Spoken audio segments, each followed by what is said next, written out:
আসসালামু আলাইকুম সবাইকে। আমাদের সবার উচিত সত্যবাদী হওয়া। কারণ সত্য কথা বলে মানুষ বিশ্বাস করে আর মিথ্যা কথা মানুষকে ধ্বংস করে।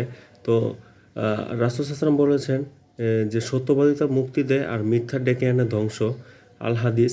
তো যে রাসূল সাল্লাল্লাহু আরও একটা বীর আফরুতুল গাজীর একটা কথা আছে যে সত্যিকারের বীর পুরুষ কখনো চোখ নামিয়ে কথা বলে না।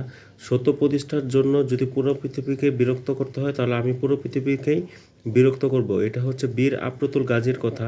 আই রিপিট, সত্যিকারের বীর পুরুষ কখনো চোখ নামিয়ে কথা বলে না। সত্য প্রতিষ্ঠার জন্য যদি পুরো পৃথিবীকে বিরক্ত করতে হয় আমি পুরো পৃথিবীকেই বিরক্ত করব। এটা হচ্ছে বীর আফরতুল গাজীর কথা। আর আল্লাহ তাআলা পবিত্র কোরআনে বলেছেন আল্লাহ তাআলা সত্যবাদীদেরকে ভালোবাসেন। কাজে আমাদের উচিত কোনো অবস্থাতে মিথ্যা কথা না বলা। আর মুনাফিকের একটা অন্যতম বৈশিষ্ট্যের মধ্যেই আছে যখন কথা বলে মিথ্যা বলে। কাজেই মিথ্যা কথা বলা সারা জীবনের জন্য ছেড়ে দিতে পারি, স্পেশালি আমিও যাতে ছেড়ে দিতে পারি সেজন্য দোয়া করবেন।